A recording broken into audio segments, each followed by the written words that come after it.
Hello students, welcome to my channel doctor Jyoti physics lecture. आज का मेरा टॉपिक क्या है? क्वांटम मैकेनिक्स की बीएससी फाइनल ईयर में जो है सेकंड यूनिट है, आपके पास श्रोडिंजर वेव इक्वेशन है। उसके मैं कुछ पार्ट्स तो डाल चुकी हूँ, time dependent independent Schrödinger equation के डेरिवेशन, फिजिकल सिग्निफिकेंस। तो उसी में मैं एक पार्ट डालने जा रही हूँ, एड ऑन कर रही हूँ। क्या है topic? Phase of time dependent part of wave function psi. यानी जो श्रोडिंजर इक्वेशन में हमारा वेव फंक्शन साई है, उसके टाइम डिपेंडेंट पार्ट के फेज को बताने जा रही हूँ। तो क्या है time dependent Schrödinger equation? One dimension में जब पार्टिकल पे फील्ड के अंदर था, यानी उस पर फोर्स काम कर रही थी, तो पोटेंशियल एनर्जी भी थी आपकी।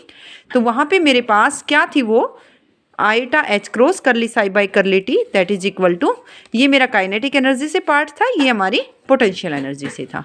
अगर हमारी जो है पोटेंशियल एनर्जी टाइम पे डिपेंड ही नहीं करी है, when potential energy is independent of time, तो हम वेव फंक्शन को कैसे लिख सकते हैं?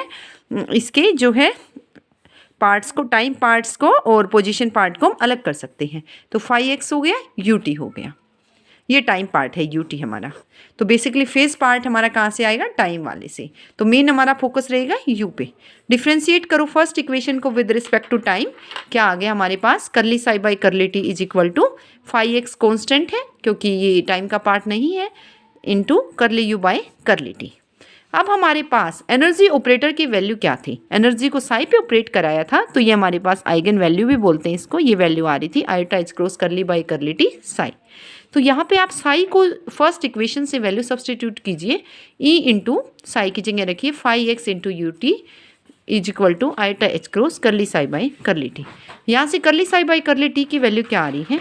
1 by eta H cross E into phi x into U T. So iota से आपने न्यूमरेटर में मल्टीप्लाई किया, आयोटा से डिनोमिनेटर में, आयोटा स्केयर -1 होता है, E into phi x into you T. That is ours third equation. So हमारे पास ये थर्ड इक्वेशन है। सेकंड इक्वेशन ये थी curly psi by curly T is equal to phi x into curly you by curly T. अब आप क्या कीजिए, सेकंड इक्वेशन से curly psi by curly T की वैल्यू को थर्ड इक्वेशन के लेफ्ट हैंड साइड में रखिए, यूजिंग वैल्यू ऑफ करली psi by curly t from equation 2 in equation 3।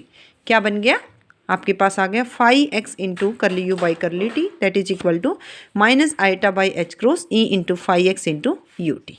यहाँ से आप curly you by curly T की वैल्यू क्या आ रही है? फाई एक्स से फाई एक्स कैंसिल आउट हो रहा है दोनों side, minus आईटा E by H cross into you t.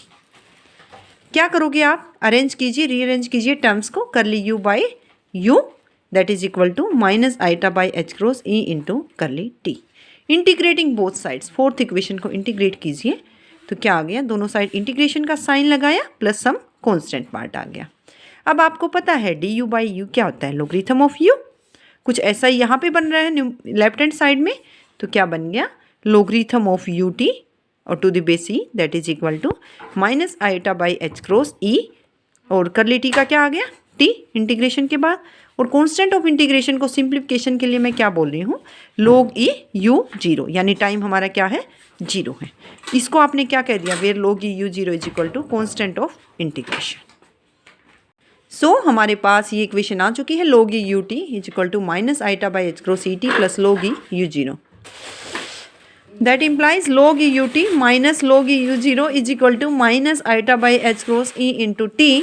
यहाँ से क्या आ गया? log ए माइनस log बी। तो इसको क्या लिख सकते हो? log ए बाई बी लिख सकते हो आप।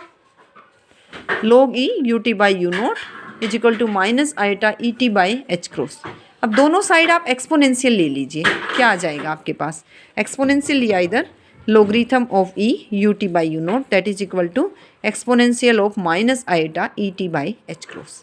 ये मैंने आपको जो है सिंप्लीफाई कर दिया है, समझ आ जाए एक एक टर्म।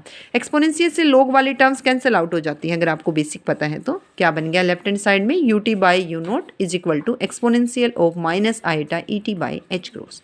सो यू टी क्या बन गया? Equal to u naught into exponential of minus iota E T by H cross. That is our sixth equation. तो टाइम डिपेंडेंट पार्ट को अगर हमारा ये किसी इंस्टेंट टाइम के लिए है, ये टाइम जब जीरो है, और ये क्या आ रहा है? Exponential minus आईटा E T by H cross. First equation wave function की क्या थी? Psi x t is equal to phi x into you t.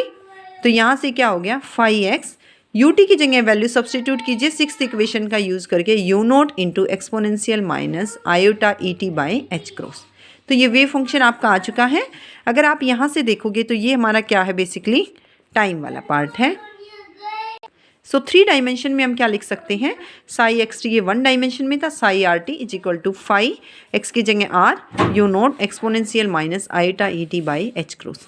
तो बेसिकली ये तो एम्पलीट्यूड वाला पार्ट हो गया जो पोजीशन वाला है, और ये टाइम वाला पार्ट क्या बताएगा, फेज। फेज कौन सा बताएगा, जो exponential of minus आईटा E T by H cross. अब आपने एक चीज़ नोट की होगी यहाँ से कि जो हमारे पास u t is equal to आ रहा है u naught exponential minus आईटा E T by H cross.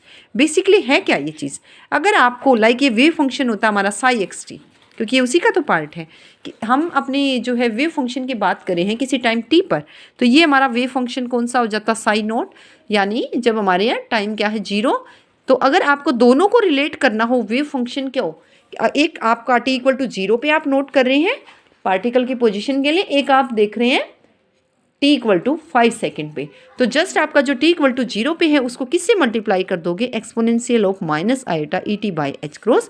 तो आपको कौन से वेव फंक्शन की वैल्यू पता चल जाएगी, जब आपका टाइम लाइक 5 सेकेंड है, t 6 सेकेंड है, ये मैं फॉर एग्जाम्पल बता रही हूँ, t मेरा 5 सेकेंड के लिए है, यानी किसी भी टाइम के लिए।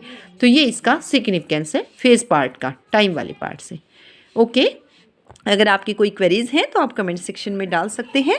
Thanks for hearing me. Okay, thank you.